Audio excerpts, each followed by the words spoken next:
Hello, and welcome back to Off the Deaton Path. I'm your host, Dan Deaton with the Georgia Historical Society, and we welcome you to this podcast for the week of December 5th, 2024.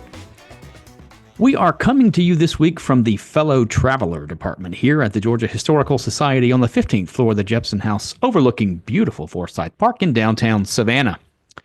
My very special guest this week is historian Jane Calvert, who has written a new biography of founding father and Quaker fellow traveler John Dickinson. Jane Calvert received her BA from Earlham College and her MA and PhD from the University of Chicago. She taught history for 20 years at various institutions, including St. Mary's College of Maryland, Yale University, and the University of Kentucky. In 2010, Jane founded the John Dickinson Writings Project, where she serves as director and chief editor. Funded by the National Endowment for the Humanities, the National Historical and Publications Records Commission, and several private foundations, the John Dickinson Project is collecting and publishing everything founder John Dickinson wrote on public affairs over the course of his life. 3 volumes of a projected 13 have been published to date, covering the year 1751 to 1766. Jane is the author of a book entitled Quaker Constitutionalism and the Political Thought of John Dickinson, published by Cambridge University Press in 2009, and the book she is here to talk about with me today, entitled Penman of the Founding, a biography of John Dickinson, published by Oxford University Press on October 11th of this year. It was reviewed by Kathleen Duvall in the Wall Street Journal on October 25th, and she called it vivid and gripping, which it certainly is. If you don't know who John Dickinson is, you probably should. John Dickinson served in the Stamp Act Congress in 1765. He served, as you will hear all of this in my conversation, he served in the First Continental Congress, the Second Continental Congress. He wrote the first draft of what became the Articles of Confederation. He served in the Constitutional Convention of 1787. He served as Commander-in-Chief of both Delaware and Pennsylvania. And he didn't sign the Declaration of Independence. He is, and has been called by a lot of people, the forgotten founder, but Jane Calvert argues that he was probably the most important founder of all. My conversation with Jane Calvert about this fascinating man begins now. Jane Calvert, welcome to our podcast. Thanks for having me. So you have written a biography of John Dickinson, and we're going to talk about that. I want to start with a quote from your acknowledgments. You mentioned a mutual colleague who is now deceased, Ron Formisano. He was at the University of Florida when I was there 30 years ago as a graduate student. And you say, I thank former colleague Ron Formisano, who meant well when he took me aside right after I received tenure and told me that working on Dickinson would ruin my career, unquote. First of all, that sounds so Ron Formisano, the Ron that I knew. But what do you think he meant by that? So I really believe that Ron had my best interest at heart. And I don't think he understood how important Dickinson was, and I think he thought I was maybe on a fool's errand, and that if I really just only did Dickinson and didn't expand my scholarship, that I would sort of dig a hole for myself that I couldn't climb out of. So I think that he was just looking out for me. And then a few weeks later, when I got the first NEH grant for the John Dickinson Writings Project, it was a $200,000 grant. He took me aside again and said, never mind. Okay, good for him. Right. So it is interesting. John Dickinson is, needless to say, now in 2024, as we sit here, one of the lesser known founders. You have written a big book published by Oxford University Press about someone you make the argument that he's not just one of the top tier founders, he's probably the most important one. It's also not a stretch to say if anybody knows him now, it's probably because this is where I first really got, it was the movie 1776. Played by the actor Donald Madden in his only film role, apparently, who looks and sounds, or at least looks surprisingly like Phil Hartman, much too early for that. But and of course, he was also in the John Adams documentary in the HBO series and played by Jelko Ivanek. In neither case, obviously, was that a good or an accurate portrayal. I'll start with this question. It's a long prelude to this question. Um, Give our listeners a thumbnail sketch of who John Dickinson really was and why you think he is probably the most important founder. Thumbnail sketch. So, he was gracious, learned, amiable, caring, compassionate, um, diligent, self-sacrificing. He set out a goal for himself while he was studying the law to defend the innocent and the injured as the noblest aim that he could think of. And he spent his entire career speaking truth to power, standing up and defending the underdog, and doing all this, risking everything, his fame, his fortune, his family, his legacy. And he was willing to, as he said over and over again, that he was willing to sacrifice everything for the good of his country. Um, he was born, I think, in Pennsylvania. Really, no, born in what is Delaware? Now Delaware, is that No, correct? no. He was actually born in Maryland, in Talbot County, on Of a course. tobacco plantation. Yes, my apologies. Of course, yeah. It becomes confusing in part because you always talk about the three counties, the lower counties, which I think for modern ears are Delaware, right? Because he Yes, represented both states, I know. yes, Long associated with Pennsylvania, of course. yes. And he born in 1732, he became a lawyer. He was trained in London, but I think the prevailing influence in his life were twofold, and I want you to talk about those: his parents, uh, and Quakerism. Yes. I guess I would say that he was a kind of a lawyer at heart, and in the best sense of the term, someone who believed in the rule of law and the necessity of law. But yes, then also his parents, he was extraordinarily devoted to his parents.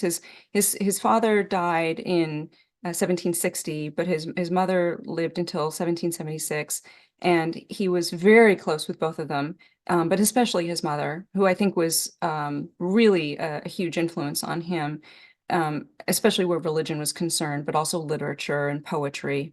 And And so, yes, he was born into a Quaker family, but it's really crucial to remember that he was not a Quaker in name. He was what Quakers call a fellow traveler. And increasingly, over the course of his life, he grew closer to Quakerism, although he never wanted to join the Religious Society of Friends, or any religious society for that matter, because he said they all had tenets of the faith that he did not believe in. And for Quakerism, he believed in as he said, the lawfulness of defensive war. So he was not, a thoroughgoing pacifist, although he always aimed for peaceful methods of conflict resolution, well before arms. So but Quakerism also informed really every element of his life, and his jurisprudence and his political philosophy. And his worldview, right? I mean, everything about Yes. as you take him through his life and his political career and the way he interacted with fellow revolutionaries, colonists, wherever he was, it always seems like the anchor that shaped the way he was going to react to something was Quakerism. Can you talk a little bit more about sort of that philosophy, what that meant in real terms in real life with John Dickinson? Yeah. So I think it helps to understand some basic elements of Quakerism. So Their core theological tenet was the doctrine of the light within. And so what this meant was that they believed that God's light could potentially shine in the conscience of any human being. And one just had to prepare one's soul, so to cultivate one's soul for the seed of Christ to be planted. But anybody could receive that seed and then live according to God's will. And this meant anyone, male or female, black, white, rich, poor, king, slave, anybody. And they just had to, they had to just accept the light and follow the light. This was in stark contrast to other religions of the day, most notably in America was Calvinism, where Calvinists believed in predestination, so that only a select few could be saved and the rest would be damned to hell. And so that really sort of defined how they treated people in the world and how they acted in the world. So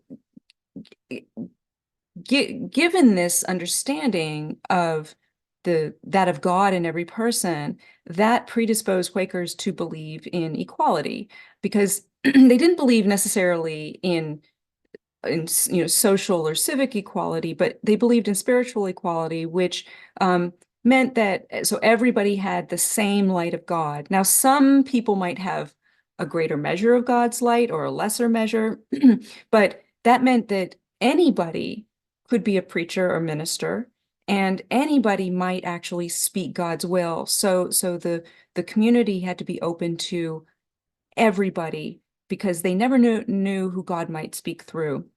So they valued dissent, but they also valued unity. So dissenters had to be heard, but dissenters also had the obligation to speak in such a way that wasn't disruptive. And so these were principles that Dickinson carried with him, and this idea of the basic equality of all people. And this informed really everything he did. And then, let's see so that's the basic tenet. And yeah, that expands out into everything, and informed what he did and working for, defending, for example, people people of the quote unquote lower sort. The colonial society was sort of divided into the upper sort, the middling sort, and the lower sort. And Dickinson would take on people of the lower sort who were accused of heinous crimes, like murder or infanticide, and he would defend them, as well as the very wealthy people he took on as clients. So because he felt he had an obligation to everybody, and he worked on legislation to help ordinary people get what they needed from the law. And yeah, so that's sort of the core belief that sort of permeated all of his actions. He's come down to us as someone who primarily, and I don't want to give the ending away here, but he was one of the leading revolutionaries. And yet, when that great moment came in 1776, he did not sign the Declaration of Independence.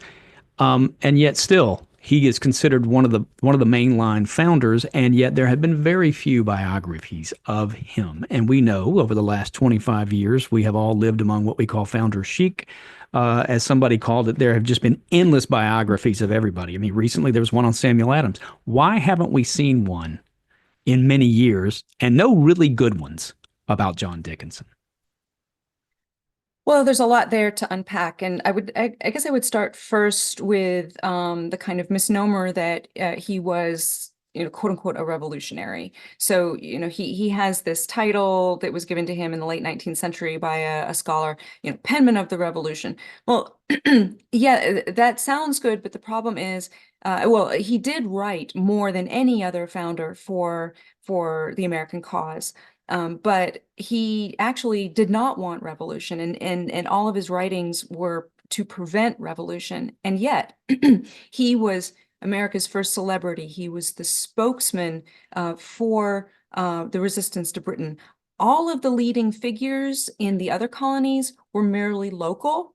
they were all looking to Dickinson to follow his lead and for him to give them counsel. So the Lees in Virginia, the Adams cousins in Massachusetts, Alexander McDougall in New York, they were all following his lead and wanting him to tell them how to behave in the face of British oppression. So he was the undisputed internationally recognized spokesman. But everything he did, as I said, was to prevent separation from England. And there are myriad reasons for why he didn't want separation. There are sort of the very pragmatic reasons, namely that we weren't ready in any way, shape, or form for independence, but also sort of larger principled ideological reasons, and that also had their sort of practical, I guess, practical things that he was concerned about. So, for example, excuse me. So one of his biggest concerns throughout his life was religious liberty. And this existed in Pennsylvania, but it was always a little bit precarious. It was written into their constitution, the Quaker Constitution of 1701, but it was constantly challenged and constantly at risk. And Dickinson knew precisely that if that charter, if that constitution ever went away, however it went away, the Quakers would be the target of persecution. They would lose their religious liberty. So there were two possible courses for what could happen if America declared independence. Either we would lose and Britain would reestablish authority, and if they did that, there is no question that Anglicanism would have been established in all of the colonies, and there would be a bishop, and Quakers would be persecuted just the way they had been in Old England. On the other hand, if Americans were successful, then the Constitution would also go away, and Pennsylvania would be taken over by the Quakers' enemies in Pennsylvania, the Presbyterians, who had been really kind of like angry with the Quakers for a couple of decades. And so Dickinson's main concern was protecting not just religious dissenters, but also other marginalized groups whose rights and liberties might be safer under a British constitution than they would be with what we didn't have a constitution. So he actually tried to write a constitution that would provide some of these protections. He wrote the first draft of the Articles of Confederation in June of 1776, where he provided not just for religious liberty or tolerance, but also for women. For not just their religious worship, but also their freedom of public speech, because Quaker women were ministers. So this really, truly innovative provision anticipated both the First Amendment of the Constitution that provided for freedom of religion, but also the 14th Amendment of the Constitution that incorporated the Bill of Rights against the states.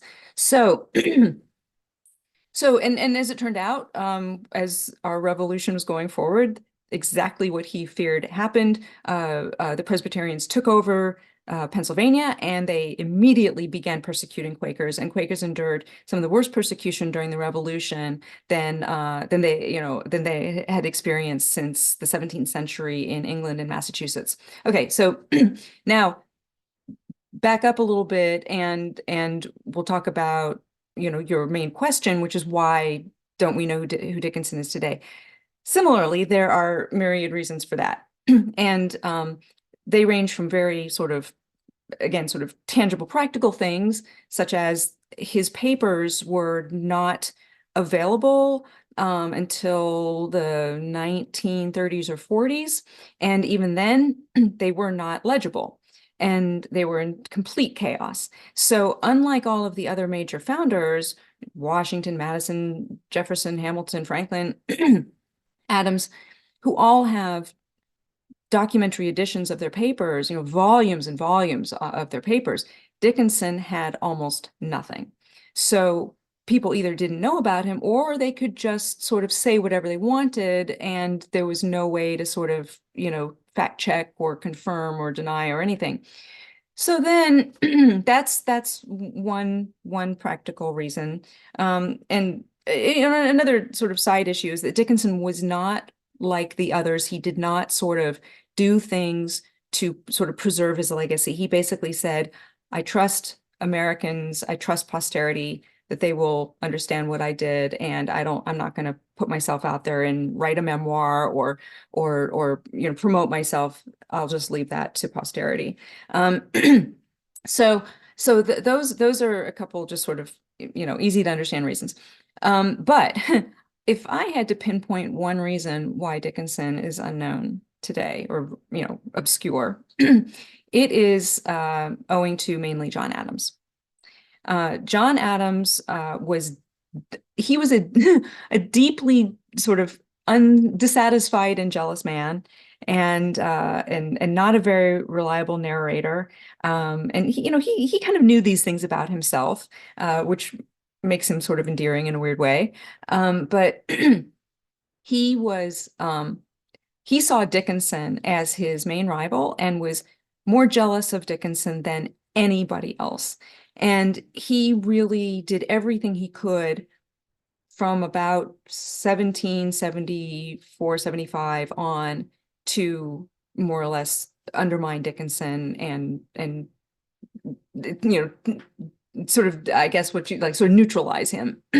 And so he wrote this this notorious letter in which he said, a certain great fortune and piddling genius is giving a silly cast to all of our doings in Congress. So it's a paraphrase.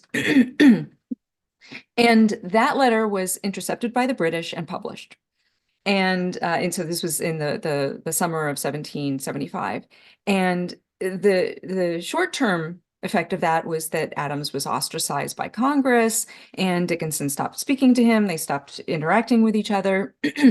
But in the long term, when the first historians in the 19th century, actually primarily George Bancroft, when George Bancroft wrote his multi-volume edition of the history of the American Revolution, he drew primarily on, guess who? Adams, who had also explained that whole incident, or his version of it, in his diary 30 years later. And he just painted this really damning picture of Dickinson as someone who was weak and effeminate and just really kind of a contemptible figure who was doing nothing but trying to thwart the revolutionary movement.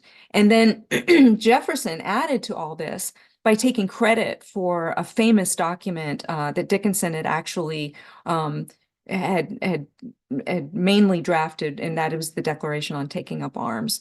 So between these two misrepresentations, libels in a way, historians drew on those and just completely discounted Dickinson.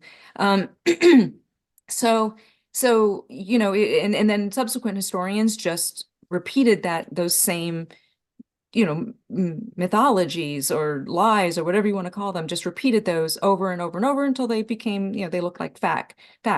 So yeah, there's a lot to overcome there. But now that his papers are, we're publishing those, and his story's coming out, I'm hoping that things will change, and posterity will do what Dickinson hoped and recognize what he gave for the country.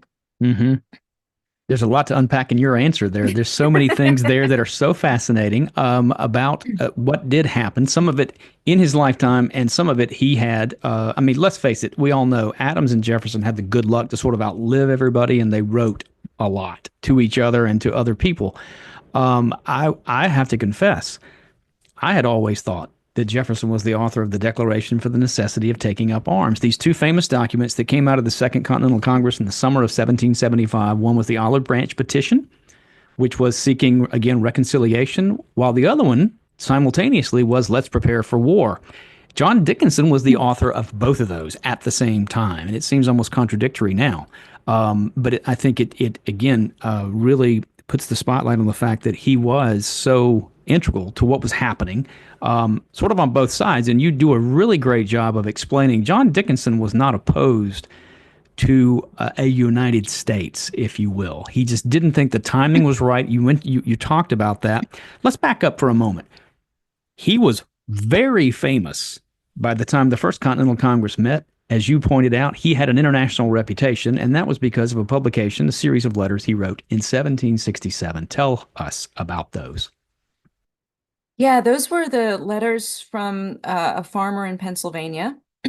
And they were 12 letters that he wrote and then published in the papers beginning in early December through 1767 to February of 1768. And they were just, well, they're a good example of Dickinson, how he functioned as both an attorney and a statesman. One thing that I came away from understanding with this biography was he was just a master at strategizing and getting people to do what he wanted them to do, come together, work together, and get sort of united to do what he thought needed to happen for any given cause. But so basically he'd really come to the fore during the Stamp Act crisis. He wrote the two documents that came out of the Stamp Act Congress, and then he wrote a really important document that really nobody knows about, and I actually even overlooked in my first book. It's just a little broadside called, doesn't even have a title, it's just addressed to friends and countrymen. And in that, he spoke to the ordinary Americans and gave them the first practical advice about how to resist unjust taxation policy. And so this is a time when there were lots of other pamphlets, but they were written by elites for elites, and they were all kind of theoretical. And Dickinson came forward and wrote this very brief, clear, practical little broadside for ordinary Americans that taught them about Quaker civil disobedience, where he said, just ignore the law and it will be repealed. And so it came too late to really go into effect, but Americans noticed it, they liked it, and they started, taking his advice seriously. Okay. Flash forward then to, the Stamp Act was repealed in 1766, and the Declaratory Act was passed at the exact same time, and that said that Parliament can legislate for the colonies in all cases whatsoever. And then they followed that up in 1767 by passing the Townshend Acts. And Dickinson kind of looked around and he saw nobody really acting or doing anything about it. And so he decided he needed to be the one to explain, number one, why Americans' rights were at risk, what they needed to do to protect them. And so he kind of drew on the things he'd been doing so far. And he wrote these, in character, this persona, the Pennsylvania farmer. And this persona was really genius because even though he was calling himself a farmer, I've seen people saying like, oh, he was lying, he wasn't a farmer, he was a lawyer, he lived in Philadelphia. Well, it's true, he was a lawyer, he did live in Philadelphia most of the time, but he also owned a plantation in Delaware, or what was then, what's now Delaware, the Kent County, and he was someone who he was a gentleman farmer. So he described himself in such a way that he could appeal both to the upper sorts and the lower sorts. To the upper sorts, he explained himself as having some land, having a few servants, having a good library and education, and some smart friends, and therefore he was in a position to be able to explain these things to the lower sorts of people. So to the upper sorts, they trusted him as one of their own, and for the lower sorts, they trusted him as someone who was, able to speak, to them and was doing his sort of gentlemanly duty of condescending to their level and explaining things that they needed to know. And this was sort of unusual. People weren't talking to the lower sorts like this, but he specifically targeted them. So these were very clear, engaging, even, my students, when they read these today, they're like, oh, wow, these are really, relatable.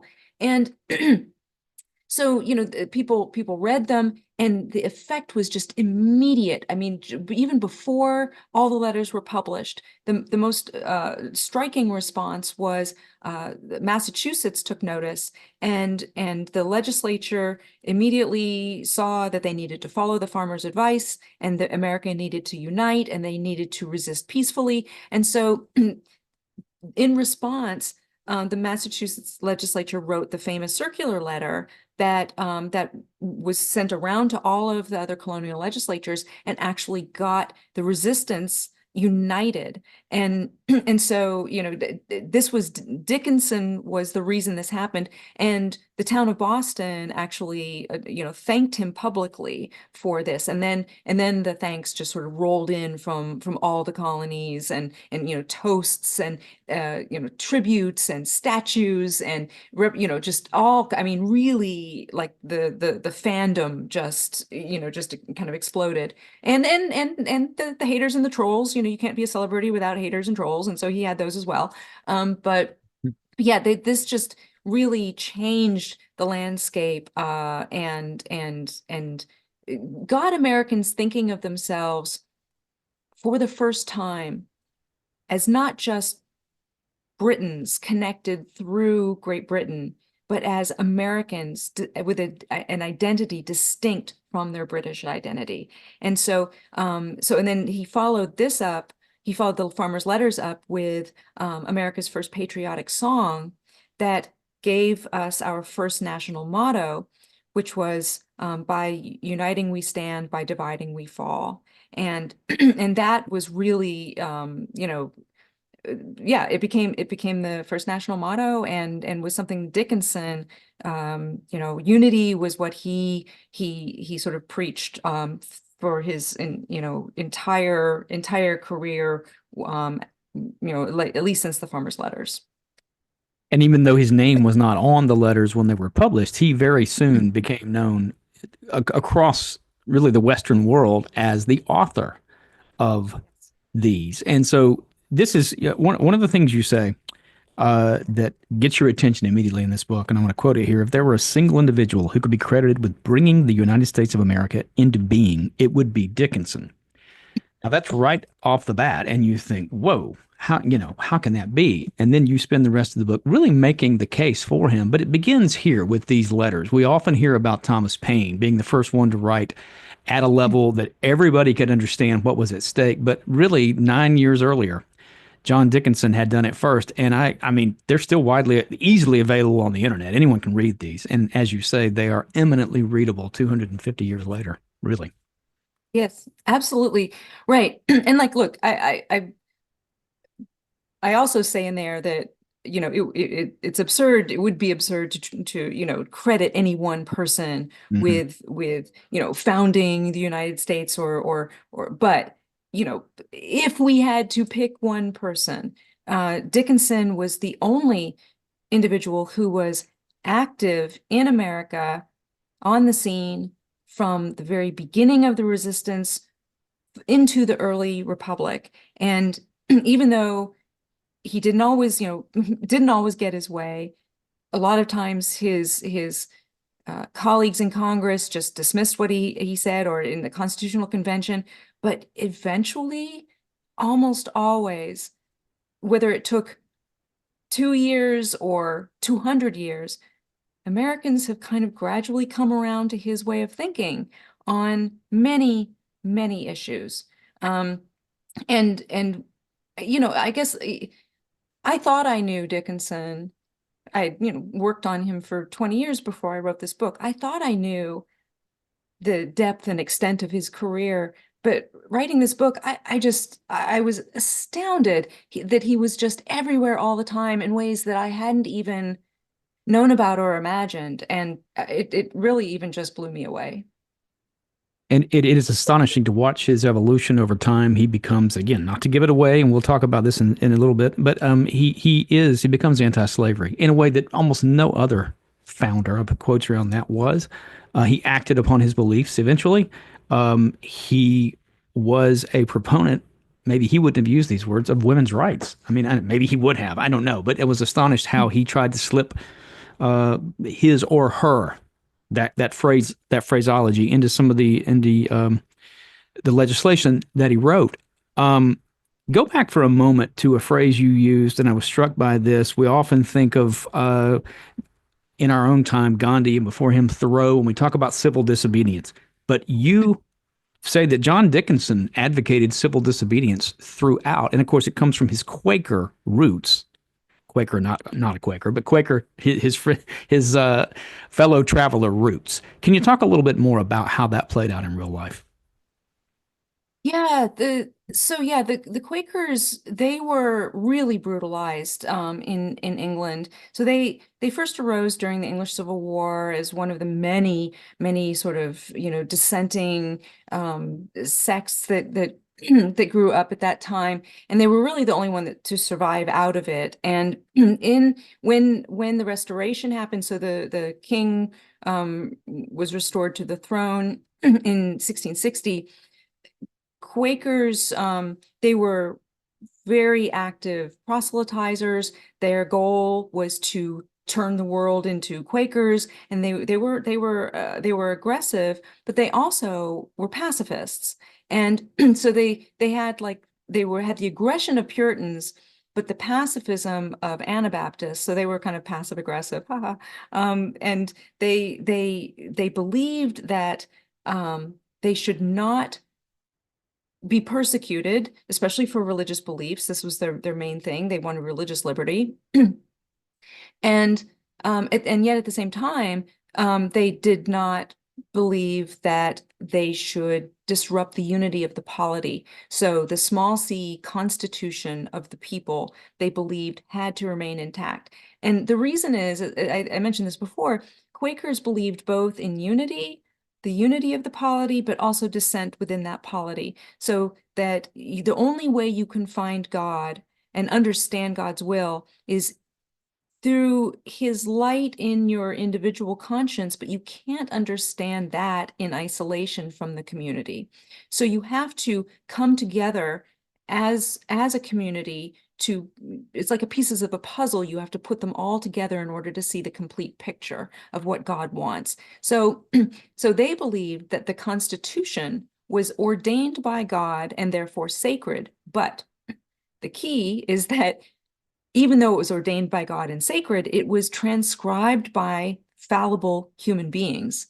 And so they always had to be prepared to see changes, to understand if God wanted something different, if maybe they had made a mistake when they transcribed his law before, or maybe he gave a new revelation. So slavery is a good example of this.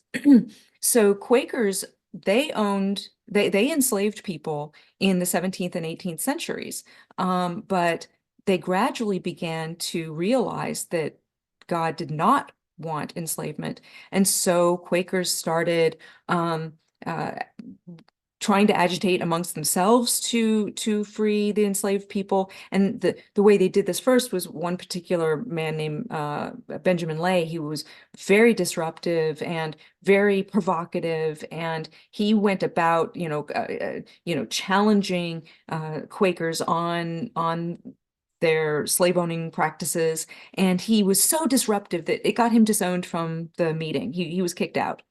So the next person to come along was John Woolman, who understood that this message would have to be delivered peacefully. And and when he did so, Quakers heard him, and then they realized that God did not want slavery, so they adopted what they called their anti-slavery testimony. So civil disobedience serves that same purpose. It's dissent without the sort of disintegration of the polity. So it was not revolution. It was intended to preserve what already existed and just return the Constitution to first principles, where they, they believe that, liberty and equality should rule. And so Dickinson, he lived by this. And so he had the same approach to, British measures that John Woolman had to slavery among Quakers, that you have to resist it, but you have to do so peacefully without disrupting the fundamental unity of the polity. And you have to bring people together. And this was what he was so, genius at accomplishing, uniting like really hostile factions and bringing them together for a single purpose. And right, we didn't, civil disobedience wasn't recognized, the term wasn't even really coined until I think the early 20th century.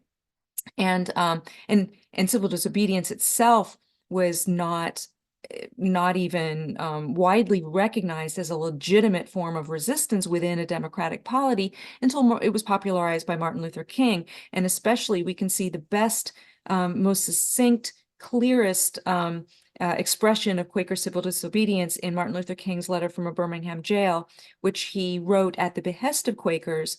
And then Quakers published the first 50,000 copies of it in 1963.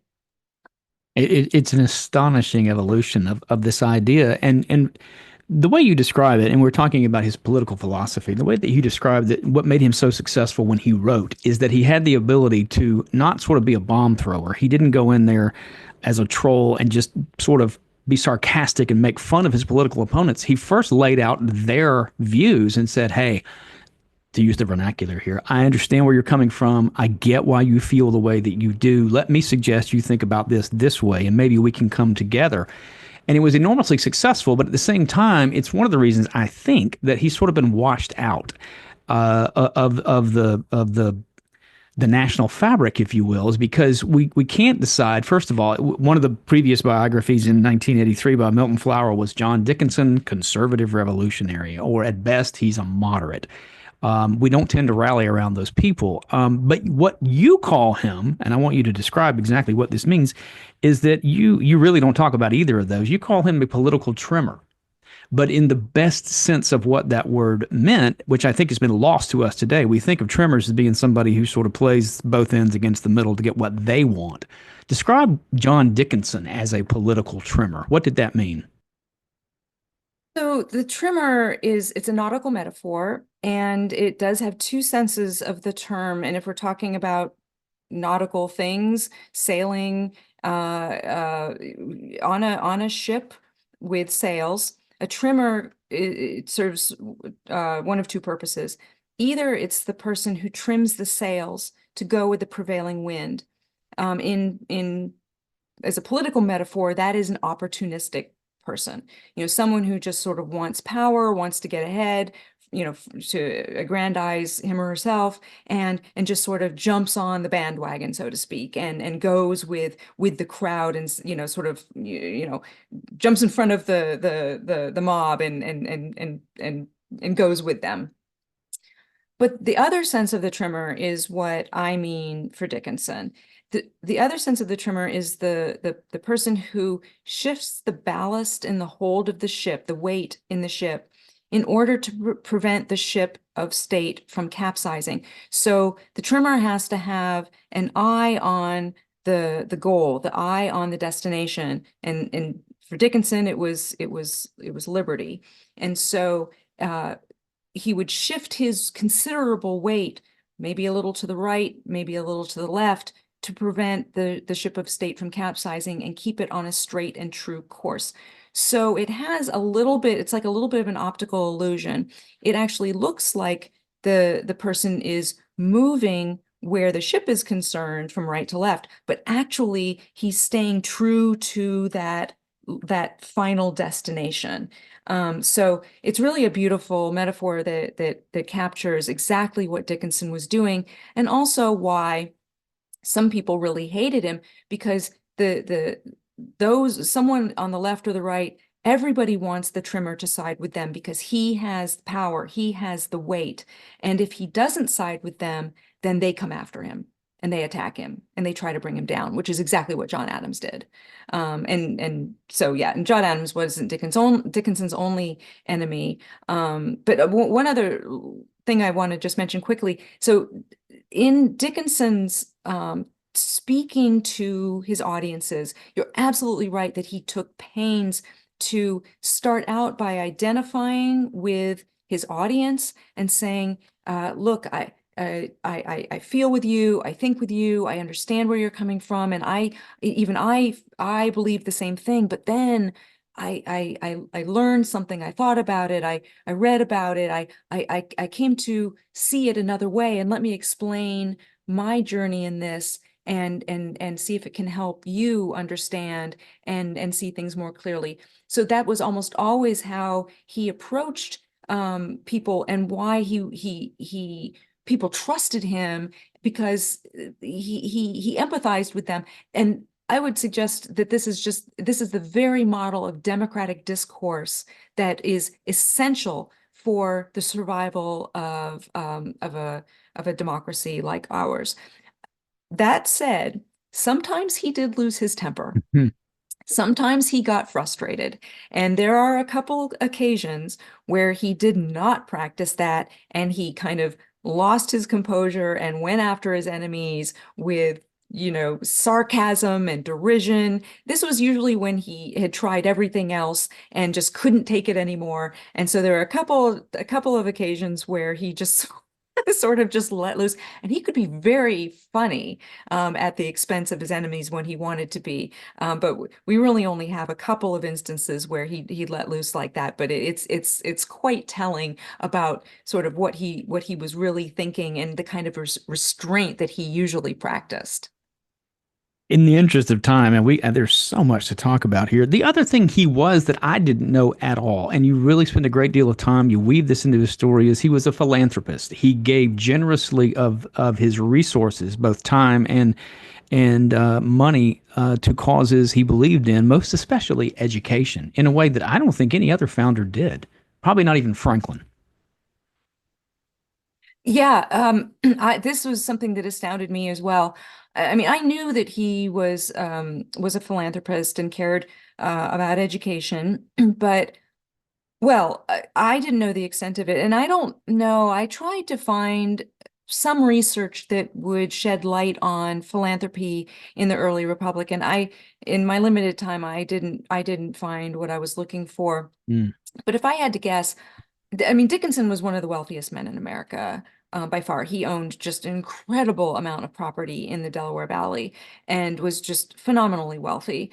But he lived very frugally, very sort of Quakerly, very frugally, and he also was. I have to think he was, if not the leading philanthropist in early America, then one of them. The problem is that he did most of it in secret, and he said he did not want to be known. I mean, he kind of mused. He's like, well, sometimes it can serve as a good example, but he generally thought these things should be done in secret. So we don't really fully know, but he founded numerous schools or gave money for the founding of schools, libraries. He gave money to new religious societies, to medical societies.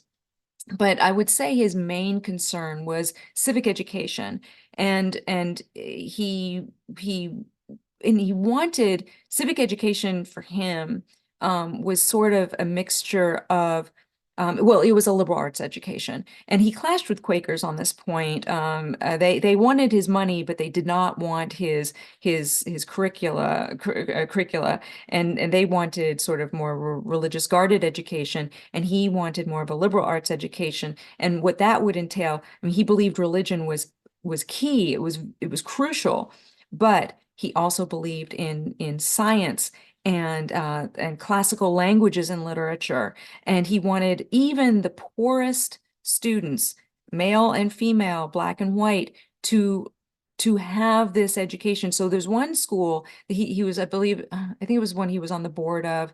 It was for poor children, and and he wanted them to learn classical languages so they could read the classics in the original. And so, this is just really astounding. And I think you're right. I mean, I don't think Jefferson and Benjamin Rush get a lot of credit for education, and that's, well earned. But, Jefferson was thinking at, the level of the university, and for that matter, so was Benjamin Rush. Dickinson concentrated more on, what we would now call K through 12. And he founded schools that would, and especially for orphans. He was very much concerned with widows and orphans, and also veterans, and protecting them and their families, and providing education for all members of society so they could contribute as productive citizens. Let's talk real quick about process. How long did it take you to write this biography? Well, maybe 25 years, but also only a couple of years. I'd been, working on Dickinson and thinking about him since I was in graduate school. But I was asked by the governor of Delaware to prioritize this book. And so I did that, and I started writing seriously in March 2020, just as the lockdown happened, which Hmm. tossed me as well as every other faculty member out of our offices and away from our books and colleagues. And so I guess it took me a year and a half of torture to to get it where I was satisfied with it. Yeah. And did you write every day? Do you have a certain time of day that you like to write? Hmm. Um, Yeah, no, it was, as we get older, our stamina decreases, but it would be, from first thing in the morning until late at night, as long as I could hold out, with breaks only for, feeding animals and doing other sort of necessary things in life, eating and running errands, or what have you. But yeah, yeah, more first thing in the morning, and then really late at night. Hmm. We mentioned the fact that other of the mainline founders have had their papers published. You are in the process of doing that for John Dickinson. Can you describe that for us? Yeah, I founded the John Dickinson Writings Project in 2010, and my goal was pretty narrow at that time. I just wanted to republish his published writings.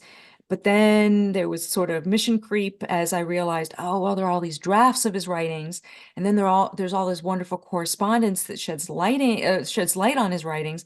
And so, yeah, now I'm committed to publishing at least 13 volumes. We are currently finishing up volume 4, which takes us up through 1769. I have a wonderful team of scholars. Right now, we have 4 full-time staff members, not including myself, 2 part-time, and several volunteer scholars who help out mainly with legal documents. Um, and yeah, we're finding just unbelievable material, and none of which has been used before for scholarship. So uh, just amazing documents that just keep cropping up, that show how much he did at every stage of the founding. And unfortunately for the biography, I mean, when I wrote that, we were only barely started on volume 4. And so my biography did not have the benefit of having all the documents um, published and annotated. So, I'm afraid there may well be some inaccuracies in the later part, simply because I was just using raw documents, some of which hadn't even been transcribed yet. So we'll see. I hope someone comes along and writes an updated biography at some point. I was going to say you end your acknowledgments with that sentiment, which I really thought was really for an author, you don't see that very often. But you say, and I quote here: "In the end, I did what I could with the time and resources available. The result is far from perfect, but I hope that one day, when the John Dickinson Papers has finished its work, this biography will have served Dickinson well enough to inspire someone to write a better one. Um, I want to. Dickinson, it seems to me, is not just a man for his time, but a man for all time. At the end of the day, as Kathleen Duvall noted in the Wall Street Journal, the questions that his life raises and that he grappled with are things that we are still very much trying to figure out. And I'm just going to quote his career allows explorations of questions deeply relevant to our times. Does slower change within the system serve the people better than radical change with its tendency to go in unpredictable directions? What kinds of political activism are justified and which go too far? Where is the line between the charismatic leader who helps the people think and the demagogue who represses thought? He grappled with all of these in a remarkable life. As you point out, began with the Stamp Act Congress. He served in both of the Continental Congresses. He served in the Constitutional Convention. He did something Jefferson didn't do. He served in the Continental Army as both officer and No, private, right? no. Sorry, that this is confusing. He raised a battalion for the Mm, Pennsylvania militia, and for a hmm time he really controlled all of the Pennsylvania forces before the Revolution. And then after independence, he enlisted in the Delaware militia as a private, mm, and then he was given a commission as a brigadier general. He actually did not serve in the Continental Army, but he was. The confusion comes, I think, because he was given an honorary membership in the Society of the Cincinnati, which right. normally you had to serve as an officer in the Continental Army. So Mm, it's confusing. But yes, he was also commander in chief of two states. And so yes, he had I would say a more varied career, military career, and a longer and deeper military career in some ways than George Washington. hmm hmm And he did end up signing the Constitution, correct? By proxy. Well, George Reed signed by proxy because he was Dickinson himself was ill and he left a couple days before the end, and so yes, his friend George Reed signed for him. So it's not not his actual hmm signature, but yes, by proxy. Um, and he lived long enough to become a Jeffersonian Democrat, Republican, and supporter of Jefferson's, even though Jefferson tried to steal his thunder later, as you mentioned, taking credit for something that he really didn't write. Um, it's a remarkable biography. We could talk for hours about it. It's entitled Penman of the Founding, a biography of John Dickinson, published by Oxford University Press. The author is Jane Calvert. Jane, thank you so much for coming on, and continued good luck with this biography and all the other important work you're doing. Thank you so much. This was great fun. I want to take a moment to talk about my conversations with these authors before we go. You will recall 2 weeks ago, I was talking with David Greenberg about his new book on John Lewis. And I felt like we really didn't talk about probably half of John Lewis's career that he covered so brilliantly in that biography. I also felt like we didn't cover a lot of what happened to John Dickinson in this conversation today. We did not talk about his remarkable wife, Polly. We did not talk about, at least very much, his relationship with slavery and his relationship with those whom he enslaved and eventually manumitted before his death. We only barely touched on the philanthropy that was so important to him. And I've gotten questions about possibly extending some of these interviews into two parts. And to this point, with one rare exception several years ago, we don't do that, in part because I want to be very mindful of the time of these people who are so generous as to come on here and talk to me about their books. I feel like asking them to take more than about an hour is too much. And also, I don't want to test the patience of my audience because I hope that across the course of a season, you will hear about many books that may be about things that you wouldn't normally be interested in. And I feel like that if you are interested in it, you may or may not want to listen to more than an hour about it. And if you're not, you probably don't want to even listen to an hour. So that's why, to this point, we have not broadened these conversations out beyond one episode. That may change in the future, but I just wanted to address that and tell you there's so much more in these books than I'm ever able to cover. And I hope that it encourages you to check out these books and even correspond with these authors yourself if you're interested. I appreciate the feedback that I got. My thanks to Jane Calvert for joining me on this podcast today. You can find out more about her book at globaloup.com. That's Oxford University Press, global.oup.com. You can also find out more about it at her personal website, drjanecalvert.org. Dr. Jane E. Calvert, all one word. And you can find out about the John Dickinson Project at jdproject.org. The hardest working producer and engineer in show business, the producer of this podcast, the czar of our Tallahassee office, as well as the captain of the GHS Stinging Nettle Challenge team, is our very own and indispensable Brendan Cannonball Crellin. All guest accommodations on Off the Beaten Path provided by the Horseshoe Road Inn. Our Off the Beaten Path fact checker, as always, is Ella Fino. The GHS Director of Accounts Payable is Bill Schroeder. Our Chief Accountant is Candace B. Rittenoff. Our Holiday Airline Ticket Reservation Manager is Will Price Randomly. The Off the Beaten Path Stock Market Predictor is Luigi Board. Our Director of Employee Loyalty is Upton Leftis. Our Staff Layoff Specialist is Harry Verderci, assisted by Layoff Counselor Oscar LaVista. The conductor of the GHS Holiday Symphony Orchestra is Philip Harmonic. The GHS staff physicist is Momentum. Our insurance claims liaison is Royal Payne Diaz. Our customer care specialist is Begonia Payne Diaz. Our complaints coordinator is Stella Payne Diaz. Our IRS liaison is Major Payne Diaz. The manager of the GHS membership refund program is Wendy Pigs Fly. Our in-house literary critic is Al Ligori. The official Off the Beaten Path holiday decorations specialist is Aretha Holly. The GHS holiday wardrobe consultant is Don Wienow. Our staff director of Three Stooges Studies is Lee Iapolka. Dr. Todd Gross's personal eBay specialist is Selma Junkoff. And our Off the Beaten Path martini mixer, thank you very much, is Olive Twist. You can find our podcast anywhere you can find podcasts, including now on YouTube and YouTube Music. Be sure to follow, like, and share, please. Be sure and like Off the Beaten Path on Facebook as well. You can also find Off the Beaten Path on the podcast app on your phone. And I would ask you to please leave a review of the podcast on the Apple Podcast app. That would be most helpful and appreciated. You can learn everything about the Georgia Historical Society at georgiahistory.com and the Georgia History Festival at georgiahistoryfestival.org.